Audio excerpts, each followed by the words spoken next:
رحمت اللہ علیہ درویش تھے دلی کے، بہت سارے لوگ مرید تھے، ایک بڑا خدمت گزار مرید تھا، مزدوری کرتا تھا، غریب تھا، تو 6 بیٹیاں تھیں اس کی۔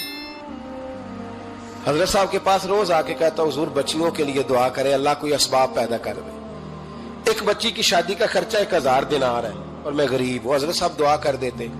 خانقاہ شریف کے تھوڑے ہی فاصلے پر حضرت جہاں بیٹھ کے مریدوں کی تربیت کرتے تھے، اس سے تھوڑا ہی فاصلے پر نا ایک عیسائی رہتا تھا، بڑا مالدار تھا، بڑی سارے اونٹ، گائیں، بھیڑ، بکریاں رکھی ہوئی تھی، اور حضرت شرف الدین رحمت اللہ علیہ کی بڑی مخالفت کرتا تھا۔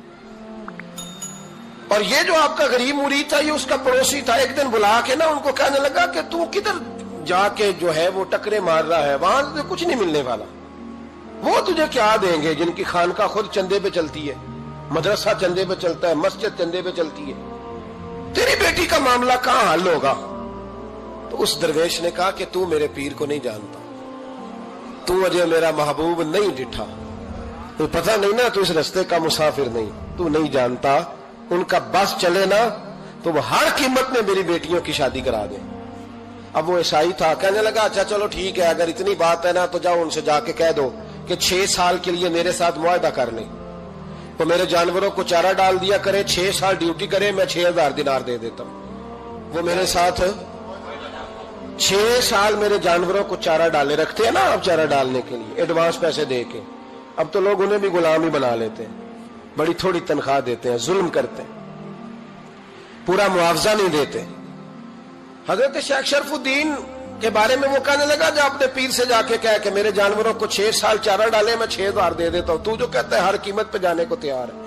اس نے جب یہ بات کی تو مرید نے ناراض ہو گیا، وہ لڑائی ہو گئی، گریبان پکڑ لیا، جھگڑا ہوا، بات بڑی دور گئی، اس طرح کی بات کرتا میرے حضرت کے بارے میں، تیرے جیسے کئی میں وہاں کام پہ رکھا دوں۔ جب وہ بڑی بحث ہوئی، بات محلے میں، علاقے میں پھیل گئی، دنیا نے سن لی، تو شیخ شرف الدین تک بھی پہنچ گئی۔ اس طرح جھگڑا ہوا ہے، لوگ سو گئے عشاء کی نماز کے بعد۔ حضرت صاحب نے نا سر پہ کپڑا لیا، اس عیسائی کے دروازے پہ دستک دی، وہ باہر آیا، فرمانے لگے لوگ تو سوچ سمجھ کے ملازم رکھتے ہیں، تو نے بھی تو سوچ ہی لیا ہوگا، تبھی تو مجھے آفر کی ہے، تو اپنی آفر پہ قائم ہے، واقعی مجھے رکھ لے گا اور 6000 دینار دے دے گا؟ کہنے لگا جا بابا کام کر اپنا۔ فرمایا نہیں، تو نے اتنے لوگوں میں بات کی، اتنی بحث ہوئی، تو قائم ہے؟ کہنے لگا میں تو قائم ہوں، پر آپ نے نہیں قائم رہنا۔ فرمایا میں سوچ سمجھ کے آیا ہوں۔ اس نے کہا آپ ڈیوٹی کریں گے، بحثوں کو چارہ ڈالیں گے؟ فرمایا ایک شرط، بس جب اذان ہو جائے نا تو مجھے رب کی نماز پڑھنے کی اجازت دے دینا، باقی صبح و شام جو تو کہے گا۔ اگر اس غریب کی بیٹیاں بیائی جائیں تو مجھے اور کیا چاہیے، اس کی 6 بیٹیوں کا بوجھ ہے اس کے سر پہ، تو مجھے رکھ لے۔ اللہ اکبر۔ وہ کہنے لگا چلے پہ میرے ساتھ خط بندگی کر لیں، آج کل ہم اسٹامپ کرتے ہیں، اس زمانے میں خط بندگی ہوتا تھا، غلامی کا خط، قاضی شہر کے پاس، یعنی اس کا خیال تھا کہ چلو اسٹامپ کی بات کروں گا تو بھاگ جائیں گے۔ فرمایا چل میں تیار ہوں۔ قاضی تک گئے، طے ہو گیا، 6000 دینار دے دیے۔ حضرت نے مرید کو بلایا، فرمایا پتر یہ لے جا، جا میری بیٹیوں کو روانہ کر دے۔ کہنے لگا حضور یہ کیا کر رہے ہو آپ، کچھ سوچیں۔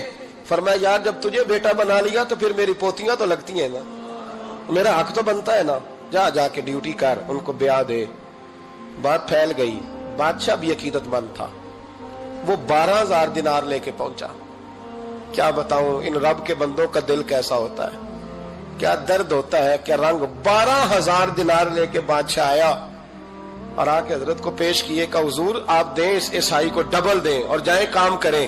آپ فرمانے لگے تو پیسے دے، شرطیں نہ لگا، میرا جہاں دل کرے گا میں خرچ کروں گا، مجھے تو مزہ ہی اب آنے لگا ہے، ابھی تو لطف آ رہا ہے، ابھی تو ذائقہ آیا ہے کچھ کرنے کا، پیسے دینے ہیں تو دے، پابندی نہ لگا، جہاں میرا دل کرے گا میں۔ اس نے کہا حضور ٹھیک ہے رکھ لیں۔ حضرت نے فجر مسجد میں پڑھی، جیب میں 12000 دینار تھے، اعلان فرمایا بھی کسی اور کی بیٹی بھی بیٹھی ہے تو پیسے میرے پاس ہیں۔ وہ 12000 دینار بھی بانٹ دیا، اور 12000 دینار بانٹ کے نا تو پھر چلے گئے کھیت میں چارہ کاٹنے۔ اس عیسائی کو کسی نے بتلایا کہ ان کے پاس تو 12000 آیا ہے، پر تجھ سے جان نہیں چھڑائی انہوں نے، کہ وعدہ یہ ہوا تھا کہ 6 دیں گے تو جائیں گے، جب تک دیں گے نہیں تیرے گھر میں کام کریں گے۔ وہ نا چارہ کاٹ رہے تھے، حضرت صاحب تو وہاں پہنچ گیا، دور جا کے کھڑا ہو گیا، کہنے لگا بابا پہلے تو میں نے مسلمانوں کے اخلاق سنے تھے، اب تو میں نے دیکھ بھی لیے، پر یہ بتا جب 12,000 آیا تھا جان کیوں نہیں چھڑائی؟ تو حضرت چارہ کاٹتے کاٹتے رو پڑے، فرمانے لگے تو نہیں نہ جانتا یہ بیٹیاں سانجھی ہوتی ہیں، پتہ نہیں نا؟ میرے رسول پاک نے تو حاتم تائی کی بیٹی کے سر پہ کپڑا رکھ کے کہا تھا بیٹیاں برابر ہوتی ہیں، تو یہ نہیں پتا جب اس کی 6 بیٹیوں کی شادی ہوئی ہے میرے اندر روحانیت کتنی بڑی ہے۔ فرمایا پھر 12,000 آیا ہے تو 2-4 بچیاں پھر گئی ہیں، تو یہ نہیں پتا میں اندر سے راضی کتنا ہوں، میں تیری نوکری کرتا رہوں گا، پتہ نہیں اللہ کتنی بیٹیوں کو بیاہ دے گا۔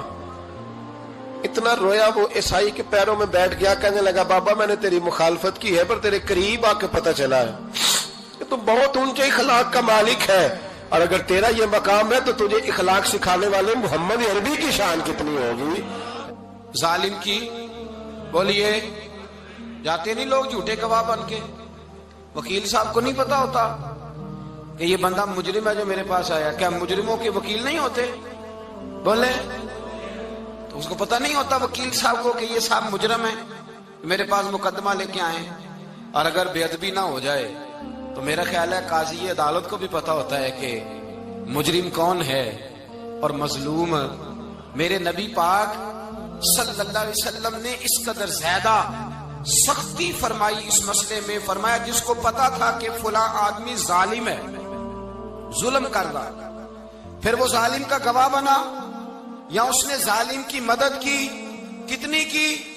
شارحین لکھتے ہیں چاہے اس نے ایک جملہ بول کے کی، چاہے ایک، سارے بولیے، چاہے ایک غریب کو اس نے ظلم کیا تو کہتے ہیں علاج یہ سی، چاہے ایک جملہ بول کے کی، شارحین اس حدیث کی شرح میں لکھتے ہیں ایک جملہ بول کے چاہے مدد کی، جس بندے نے کسی ظالم کی مدد کی کسی مقدمے میں یا کسی صورت میں اور اسے پتا تھا یہ ظالم ہے، میرے نبی پاک صلی اللہ تعالی علیہ وسلم فرماتے ہیں اگر اس نے مدد کی، ابھی ظالم کی بات نہیں ہو رہی، ظالم کے مددگار کی بات ہو رہی، اگر کسی نے ظالم کی مدد کی تو حضور فرماتے ہیں خدا بھی اس سے بری و ذمہ ہے، رسول بھی اس سے بری و ذمہ ہے۔ سنبھال کے رکھے اپنی نمازیں، قربانیاں، حج، زکوٰۃ سنبھال کے رکھے۔ اگر ظالموں کا مددگار ہے، الیکشن آ لینے دے، آپ کو نظر آ جائے گا کون کون ظالموں کا مددگار ہے، نظر آ جائے گا۔ اپنی جیب سے لوگ پیسے دے کے ظالموں کی مدد کریں گے، ان کے فلیکس چھپوائیں گے، بورڈ لگوائیں گے، جیبوں سے پیسے دے کے۔ ہم نے خود آگ لگائی ہے چمن میں اپنے، بے سبب گردشی ایام کو الزام نہ دو، ہم نے خود نور کا ظلمت سے کیا ہے سودا، کر کے توہین سحر شام کو الزام نہ دو۔ ظالموں کے مددگار میدان میں آ گئے، یہ چھوٹا لفظ نہیں، میرے حبیب پاک صلی اللہ علیہ وسلم نے فرمایا جو ظالم کا مددگار ہے سن لے جو سجن کے ساتھ کچہری جاتا ہے، وہ یاد رکھے جو دوست کا گواہ بنتا ہے، وہ یاد رکھے جو کہتا ہے میں مانگی گیا تھا، مجھے بلایا گیا تھا قبضہ چھڑانے کے لیے کسی غریب بیوہ کی جائیداد پہ، کب وہ سن لے تو مدد کر کے نہیں آیا، تو خدا کے ذمے سے نکل گیا۔ رسول پاک نے فرمایا تیرا میرا تعلق ختم ہو گیا، تو ظالم کا مددگار ہو گیا۔ پھر تو کہتا میں بے چین ہوں، میں بے قرار ہوں، میں آزمائش کا شکار ہوں، پلٹ کے دیکھ تو صحیح تیرا گناہ کتنا بڑا ہے۔ میرے نبی پاک صلی اللہ علیہ وسلم کا ایک اور فرمان سن لیں، ابن ماجہ ابو داؤد میں موجود ہے، اس حدیث کو آپ نے یاد کر لینا ہے، کر لیں گے انشاءاللہ، سارے کہیے انشاءاللہ کر لیں گے یاد۔ حضور صلی اللہ علیہ وسلم نے فرمایا اگر تو ظالم کی مدد کرے گا نا، یہ لفظ دل کی تختی پہ لکھ لینا، یہ مکافات عمل ہے، مکافات عمل دنیا، ادھر کرو گے تو ادھر بھرو گے۔ فرمایا اگر تو کسی ظالم کی مدد کرے گا، سن لے حضور کا فرمان ہے، اگر تو ابن ماجہ ابو داؤد سیاہ میں موجود ہے، فرمایا اگر تو کسی ظالم کی مدد کرے گا تو رب تعالیٰ مرنے سے پہلے پہلے تیرے اوپر بھی ظالم کو مسلط کر دے گا، تیرے اوپر بھی ایک دفعہ ظلم ضرور ہوگا اگر تو ظالم کی، وہ کسی صورت میں بھی ہو سکتا ہے، کسی صورت میں تیرا بیٹا ہی اٹھ کے ظلم کر دے گا، تو الجھ جائے گا، کسی نہ کسی جگہ تیرے لیے تباہی کا سامان ہوگا، تیرے اوپر ظلم ہوگا، اس لیے کہ تو ظالموں کا مددگار ہے۔ چاہیے یہ تھا کہ تو مظلوم کی مدد کرتا، انسانی ایمانی یقین کا فریضہ سر انجام دیتا، تو ظالموں کا مددگار ہو گیا۔ ٹٹول کے دیکھ لیں، رزلٹ نکال کے دیکھ لیں، ہمارے زمانے میں ظالموں کے مددگار زیادہ ہیں، اتنی لمبی زبانیں نکال کے ظالموں کی مدد کرتے ہیں، بڑے بڑے کالم نویس اللہ نے انہیں قدرت دی لکھنے کی، تو اپنا قلم ظالموں کی مدد میں خرچ کرتے ہیں۔ وہ لوگ جن کو اللہ تبارک و تعالیٰ نے قدرت دی، ہمت دی، طاقت دی، کچھ لوگ ان کے حلقہ احباب میں، وہ اپنے لوگوں کو استعمال کر کے ظالموں کی مدد کرتے ہیں، ظالموں کی مدد کرتے ہیں۔ میرے نبی کریم سید عالم نور مجسم صلی اللہ علیہ وسلم نے فرمایا، اگر تو نے ظالم کی مدد کی تو جب تک تو توبہ نہیں کرے گا رب تجھ سے ناراض ہی رہے گا۔ اللہ تجھ سے، او بھائی جس سے رب بھی ناراض ہو گیا، نہ کھانا نہ پینا نہ سونا نہ جاگنا نہ نیند، پھر تیری ہر چیز تیرے لیے آزمائش ہو جائے گی، پھر تیرا سایہ بھی تیرے لیے خوف کا سامان بنے گا، پھر زندگی جیتی جاگتی لاش بن جائے گی، تو اپنے کندھوں پر اپنی میت اٹھائے پھرے گا جب تو ظالم کا مددگار ہوگا۔ اور نبی پاک صلی اللہ علیہ وسلم نے فرمایا ظالموں کا مددگار بھی ظالم ہوتا ہے، ظالموں کا مددگار بھی، سارے بولے ظالموں کا مددگار بھی، نہیں کو نہیں، آپ سارے نہیں بولے، ایک دفعہ بولے ظالموں کا مددگار بھی، پکی بات ہے، ظالموں کا مددگار بھی۔ اللہ اکبر، جس کا یارانہ ہو، جس کا دوستانہ ہو، جو کہے میں نے نا اس کو اوکھے ویلے کے لیے ظالم کو یاد رکھا ہوا ہے۔ کبھی مشکل میں رکھے نہیں ہوئے لوگوں نے ظالم دوست، کہتے میں نے رکھے ہوئے ہیں، بلکہ ہمارے دیہات میں تو کہتے ہیں میں نے بازو بنائے ہوئے ہیں۔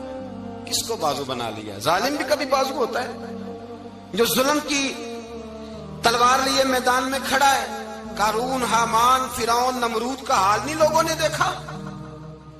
اپنے زمانے میں آپ نے کتنے لوگ نہیں دیکھے جن کے سائے سے، آواز سے لوگ کانپتے تھے؟ پھر پولیس کی گاڑیوں میں وہ اس طرح مردہ پڑے کہ دنیا نے تماشا دیکھا ان کا۔ یہ رنگ ہم نے دیکھے نہیں اپنے آنکھوں سے۔ فرمایا ظالم کا مددگار بھی، جو کار میں بٹھا کے لے کے گیا وہ بھی ظالم، جس نے چائے پلائی وہ بھی، جس شخص نے کھانا کھلایا وہ بھی، جو کچہری تک ساتھ گیا وہ بھی، جس نے فلیکس کے نیچے، بڑے شرابی کے نیچے چھوٹی اپنی فوٹو لگائی وہ بھی، جو ووٹ کی پرچی ڈالنے گیا وہ بھی۔ کہہ دینا باہر نکل کے کہ حضرت صاحب نے سیاسی تقریر کی ہے، کہہ دینا، پر بات تو سچی ہے نا۔ خو کرے ہم تو سے تھوڑا سا گلا بھی سن لے، خو کرے ہم تو سے تھوڑا سا بھی گلا۔ امام مالک کے پاس ایک بندہ آیا، اس نے کہا حضور میں درزی ہوں، ایک ظالم بادشاہ مجھ سے کپڑے سلواتا ہے، میں تو ظالموں کا مددگار نہیں نا۔ ایک ظالم بادشاہ مجھ سے، حضور میں تو مددگار نہیں نا ظالموں کا، جو فرمایا ظالموں کا مددگار بھی ظالم ہوتا ہے، تو کپڑے لے کے آتا ہے میں سی کے دے دیتا ہوں، ذمہ داری نہیں۔ یہ ایک آدمی دکاندار ہے، اس سے کوئی بندہ چیز خریدنے آئے گا تو تھوڑی کہے گا میں نے نہیں دینی، تو دے گا۔ کوئی بندہ اگر کسی شخص سے کوئی کام کہتا ہے جو اس کی فیلڈ ہے، اس کا شعبہ ہے، اس کا معاش کا وہ سلسلہ ہے، کہتے ہیں یا رسول اللہ صلی اللہ علیہ وسلم ظالموں کا مددگار بھی ظالم، حضور نے فرما دیا۔ تو امام مالک سے بندے نے مسئلہ پوچھا، دل کی تختی پہ لکھنے والی باتیں ہیں، کہا حضور میں درزی ہوں، ظالم کپڑے سلواتے ہیں، میں تو مددگار نہیں نا۔ امام صاحب کہنے لگے نہیں، مددگار تو وہ ہوگا جو تجھے سوئی دھاگا فراہم کرے گا، تو پورے کپڑے سی کے دیتا ہے، تو خود بہت بڑا ظالم ہے، تو پورے سوٹ سی کے دیتا ہے، تو بہت بڑا ظالم خود ہے۔ مددگار تو وہ ہوگا جو تجھے دھاگا دے گا، جو تجھے بٹن دے گا، جو تجھے نلکی دے گا۔ جو ظالم سے اتنی نفرت، ظلم کر کے بندہ ہے، یہاں تو ہمارے زمانے میں ہیرو بن جاتے ہیں لوگ، ظالم ہیرو ہے، لوگ اس سے ڈرتے پھرتے ہیں، گھومتے پھرتے ہیں، اور بہت سارے کم مزاج لوگ اس کے پیچھے ہاتھ باندھ کے پھرتے ہیں۔ ظالموں کی مدد کرنا، ظالموں کے ساتھ رہنا، یہ ظلم ہے، ظلم، یہ زیادتی ہے۔ میرے نبی پاک صلی اللہ تعالی علیہ وآلہ وسلم نے ارشاد فرمایا، یاد رکھو رب فرماتا ہے میں مظلوم کی مدد ضرور کروں گا، چاہے جلدی کروں چاہے دیر سے کروں، میں مظلوم کی مدد۔ اور حضور صلی اللہ علیہ وسلم نے فرمایا ہے، حضرت معاذ بن جبل کہتے ہیں حضور نے مجھے یمن کا گورنر بنایا، جب میں جانے لگا نا تو حضور نے بڑی نصیحتیں کی، بخاری میں موجود ہے، فرماتے ہیں جب میں پلٹنے لگا تو میرے رسول نے فرمایا معاذ ایک منٹ ٹھہر جا، ایک بات میری یاد رکھنا، اس کو نہ بھولنا۔ کہا حضور کیا؟ فرمایا دیکھنا کسی پہ ظلم نہ کر بیٹھنا، کہیں تجھ سے زیادتی نہ ہو جائے۔ محبوبہ پھر حضور نے فرمایا سن میرے معاذ، میں تجھے گورنر بنا رہا ہوں، زیادتی نہ کر بیٹھنا۔ یا رسول اللہ صلی اللہ علیہ وسلم کیا ہوتا ہے؟ تو میرے کریم نے فرمایا جب مظلوم دعا کے لیے ہاتھ اٹھاتا ہے تو عرش کا مالک کہتا ہے فرشتوں پیچھے ہٹ جاؤ، عرش کا مالک کہتا ہے فرشتوں پیچھے ہٹ جاؤ۔